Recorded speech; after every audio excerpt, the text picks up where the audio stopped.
ఈ కొల్లాపూర్ ప్రాంతవాసి నేను ఇంతకు ముందు కూడా చెప్పిన గిరిధర్ సార్ అని చెప్పి IAS officer Giridhar sir Kollapur proper ఈరోజు భారతదేశానికి ప్రధానమంత్రి మోడీ గారి దగ్గర 6 సంవత్సరాలు సలహాదారునిగా పనిచేసిండు సారు.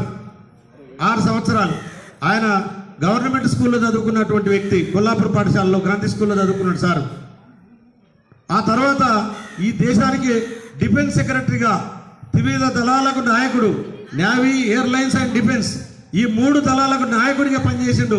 గవర్నమెంట్ స్కూల్లో వ్యక్తి చదువుకున్నటువంటి వ్యక్తి. మరి గవర్నమెంట్ స్కూల్లో చదువుకున్న వాళ్ళు దేశంలో ఈ చిన్నకొత్తపల్లి దగ్గర ఒక అతను సార్ పేరు ఐడియా రావట్లేదు, ఆయన కూడా చిన్నకొత్తపల్లి పెద్ద కొత్తపల్లి పాఠశాలలో 10th వరకు అభ్యసించిండు. ఈరోజు మన భారతదేశానికి రైల్వే జనరల్ మేనేజర్ మన దేశంలో తిరిగే రైళ్ళన్నీ కూడా టోటల్గా వారి అజమాయిషీలోనే జరుగుతూ ఉంటాయి.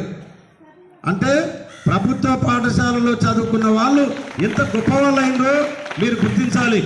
ప్రభుత్వ పాఠశాలలో ఈరోజు బాధ్యతగా తీసుకొని స్పెషల్ క్లాసులు పెట్టి మీకు చదువు చెప్తున్నారని చెప్పారంటే మీరు దాన్ని ఆ అవకాశాన్ని మీరు ఉపయోగించుకోవాలి.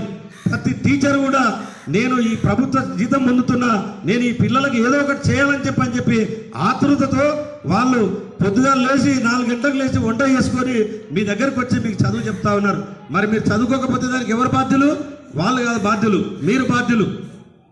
అందుకని మీరు చదువుకోవాలి. ఎప్పుడైతే ఆ టీచర్ కానీ సార్ కానీ 4-5 గంటలకు లేచి దాదాపు వీడికి ఒక 60-70 కిలోమీటర్లు ప్రయాణం చేసి వచ్చి మీకు క్లాసులు చెప్తున్నారని చెప్పానంటే మీరు చదువుకోవాలి. మీరు చదువుకోకపోతే వాళ్ళు ఆ ప్రయాసం అంతా వేస్ట్ అయిపోద్ది. వాళ్ళు బాధపడతారు అంతరాత్మకంగా. అరే నేను ఇంత కష్టపడి నేను వచ్చి చదువు చెప్తే ఈ పిల్లలు బాగుపడకపోతే ఏం లాభం అని చెప్పి వాళ్ళు బాధపడతారు. గురువు ఎప్పుడైతే బాధపడతాడో అప్పుడు మీకు ఆ ఫలితం అనుభవించరు. అందుకని దయచేసి మీరు చదువుకోవాలి. మీరు చదువుకోవడం కోసం మీకు ఎంత సపోర్ట్ కావాలన్నా మేము విలేజ్ పరంగా చేయడానికి సిద్ధంగా ఉన్నాం. మీ టీచర్లకు కూడా ఇక్కడ చాలా ప్రాబ్లం ఉంది. ఎందుకంటే బస్ కన్వీనియంట్ లేదు వాళ్ళకు. ఆ బస్ కన్వీనియంట్ లేక చాలా ఇబ్బంది పడుతున్నారు. మేడం దయచేసి ఈ మధ్యకాలంలోనే ఒక 10-15 రోజుల్లో ఇంకా బీటీ రోడ్ అయిపోతుంది. నాగర్ కర్నూలు రోడ్ కంటిన్యూ అవుతుంది, ఇబ్బంది లేదు. నాగర్ కర్నూలు రోడ్ కంటిన్యూ అయితే మనకు నాగర్ కర్నూలు డిపో నుంచి కొల్లాపూర్ డిపో నుంచి బస్సులు కూడా ప్రారంభం అవుతాయి. మీకు ఆ ప్రాబ్లం కూడా నెక్స్ట్ అకాడమిక్ ఇయర్ ఉండదు. ఇక్కడ చిన్న ప్రాబ్లమ్స్ ఏమన్నా ఉంటే మ్యాక్సిమం ఈ ప్రాబ్లమ్స్ అన్ని సాల్వ్ చేస్తాము. ఆ గాంధీ తాత కూడా ఇక్కడ సెంటర్లో ఉండే గాంధీ తాత, నేను అనుకుంటున్నా మళ్ళీ గాంధీ తాతని ఇక్కడ తీసుకురావాల్సిన అవసరం ఉంది. ఆ బిల్డింగ్ కూడా ఇటు ముందుకు వచ్చింది, అది ముందుకు కూడా రాకుండా కనీసం ఈ మాత్రమన్నా ప్లే గ్రౌండ్ నేను కలెక్టర్ గారికి ఒక రిప్రజెంటేషన్ ఇచ్చా గ్రామ పంచాయతీ తరఫున. ఏమిచ్చానంటే మేడం ఇక్కడ ఒక 7 ఎకర్స్ గవర్నమెంట్ ల్యాండ్ ఉంది. ఆ 7 ఎకర్స్లో 1 ఎకరా ఎంఆర్ఓ ఆఫీస్కి ఇస్తే ఇంకొక ఎకరా మీరు వేరే యాక్టివిటీస్కి ఏదైనా ఇచ్చుకోండి, మాకు జడ్పీహెచ్ఎస్ స్కూల్కి ఒక 5 ఎకరాలు ఇవ్వాలని చెప్పి కలెక్టర్ గారికి రిప్రజెంటేషన్ ఇచ్చా.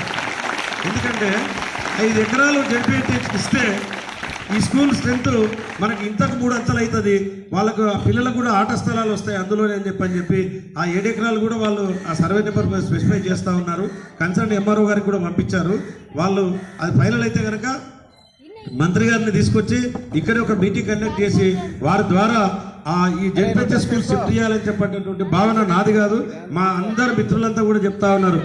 వాళ్ళకి పిల్లలకు ఆటలు ఆడుకోవడానికి లేదు, మనం ఖచ్చితంగా జడ్పీహెచ్ఎస్ స్కూల్ ఇక్కడ షిఫ్ట్ చేసి వాళ్ళకు ఒక 5 ఎకరాలు ఇప్పివ్వాలని చెప్పని అందరు ఊరు ప్రజలంతా ఆకాంక్ష ఇది.